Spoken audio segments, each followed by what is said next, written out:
Good evening. First, I want to thank the jury for their service, and I want to thank Mr. Floyd's family for your steadfastness. Today, we feel a sigh of relief. Still, it cannot take away the pain. A measure of justice isn't the same as equal justice.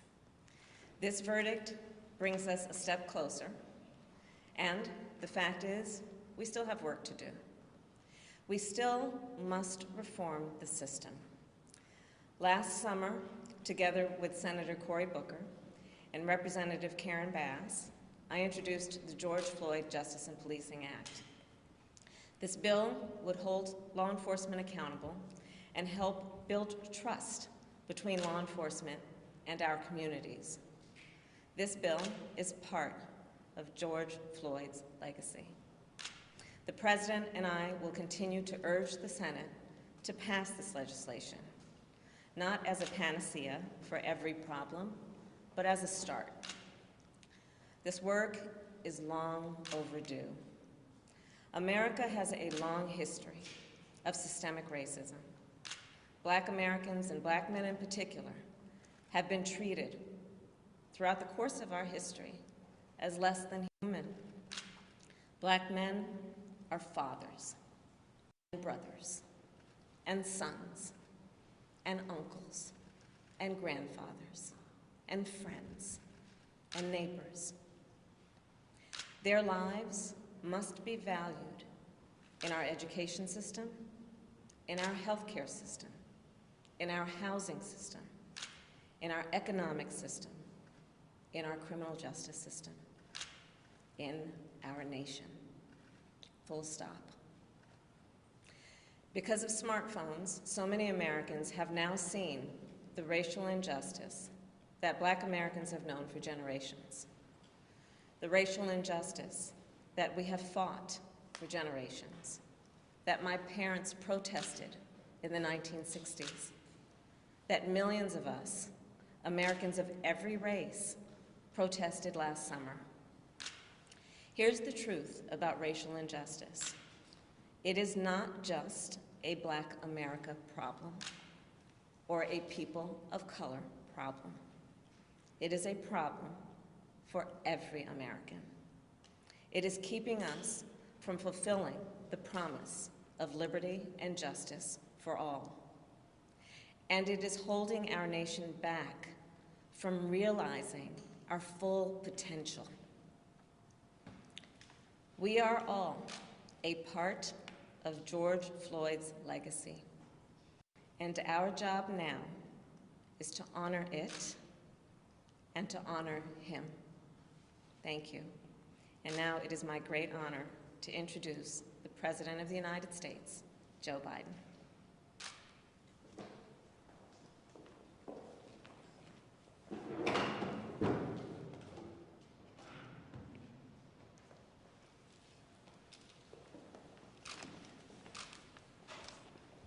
Today,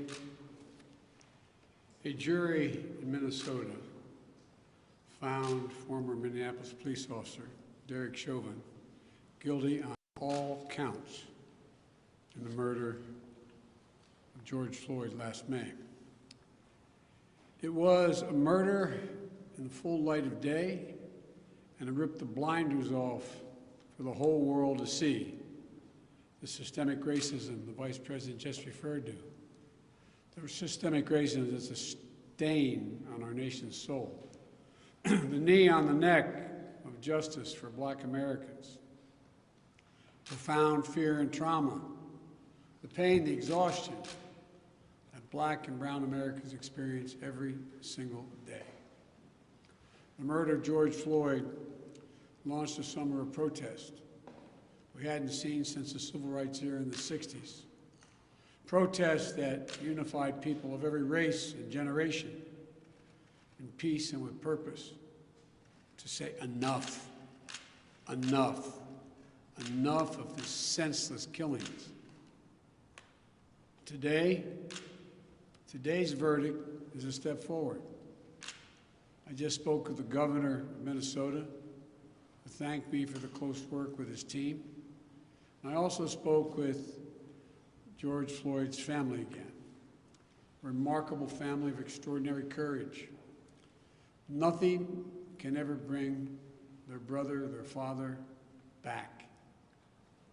But this can be a giant step forward in the march toward justice in America.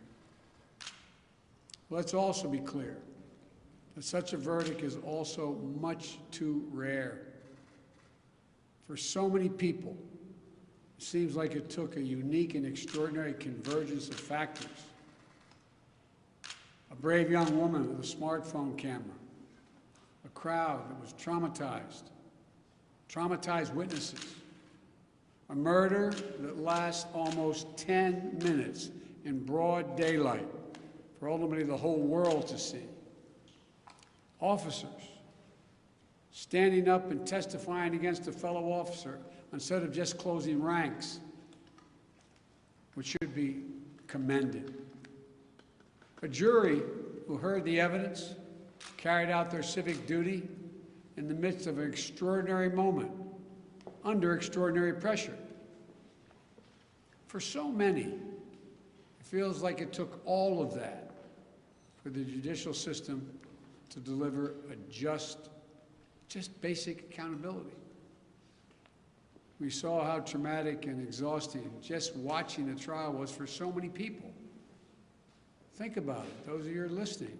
Think about how traumatic it was for you out there. You didn't know any of the people. But it was difficult, especially for the witnesses who had to relive that day. It's a trauma. On top of the fear so many people of color live with every day when they go to sleep at night and pray for the safety of themselves and their loved ones. Again, as we saw in this trial from the fellow police officers who testified, most men and women who wear the badge serve their communities honorably.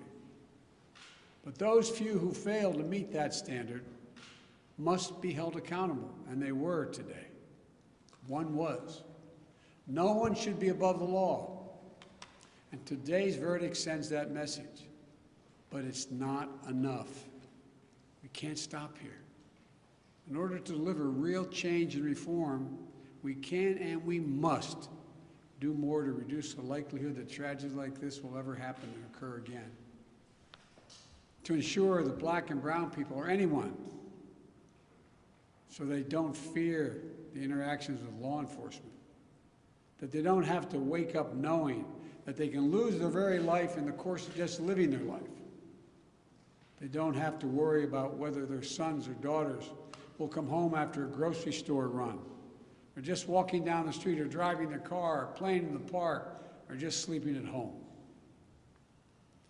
And this takes acknowledging and confronting head-on systemic racism and the racial disparities that exist in policing and in our criminal justice system more broadly. You know, state and local government and law enforcement needs to step up, but so does the federal government. That's why I've appointed the leadership of the Justice Department that I have, that is fully committed to restoring trust between law enforcement and the community they are sworn to serve and protect. I have complete confidence in the Attorney General, General Garland's leadership and commitment. I've also nominated two key Justice Department nominees, Vanita Gupta and Kristen Clark, who are eminently qualified, highly respected lawyers who have spent their entire careers fighting to advance racial equity and justice. Vanita and Kristen have the experience and the skill necessary to advance our administration's priorities to root out unconstitutional policing and reform our criminal justice system, and they deserve to be confirmed. We also need Congress to act. George Floyd was murdered almost a year ago. There's meaningful police reform legislation in his name. You just heard the Vice President speak of it. She helped write it. Legislation to tackle systemic misconduct in police departments, to restore trust between law enforcement and the people they're entrusted to serve and protect. But it shouldn't take a whole year to get this done. In my conversations with the Floyd family, I spoke to them again today, I assure them we're going to continue to fight for the passage of the George Floyd Justice and Policing Act so I can sign it into law as quickly as possible. There's more to do. Finally, it's the work we do every day to change hearts and minds as well as laws and policies. That's the work we have to do. Only then will full justice and full equality be delivered to all Americans.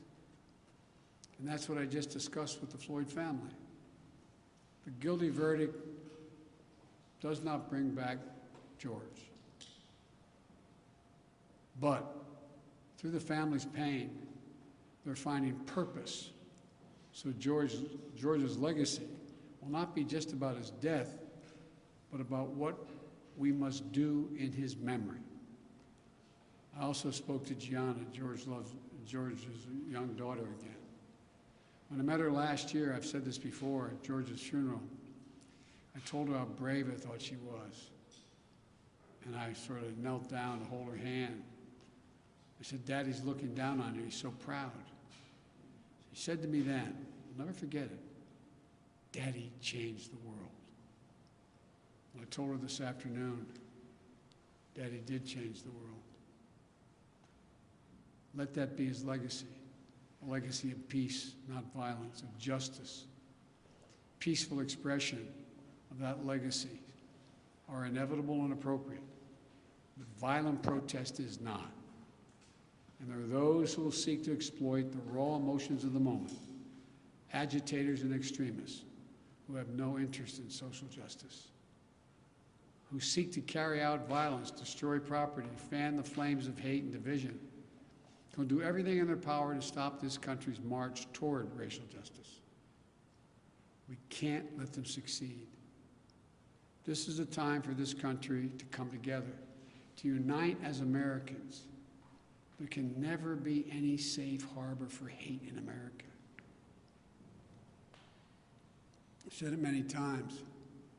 The battle for soul of this nation has been a constant push and pull for more than 240 years. A tug of war between the American ideal that we're all created equal and the harsh reality that racism has long torn us apart. At our best, the American ideal wins out. So we can't leave this moment or look away thinking our work is done. We have to look at it, we've looked as we did for those 9 minutes and 29 seconds. We have to listen. I can't breathe. I can't breathe. Those are George Floyd's last words. We can't let those words die with him. We have to keep hearing those words. We must not turn away. We can't turn away. We have a chance to begin to change the trajectory in this country. It's my hope and prayer that we live up to the legacy. May God bless you, and may God bless George Floyd and his family. Thank you for taking the time to be here. This can be a moment of significant change. Thank you.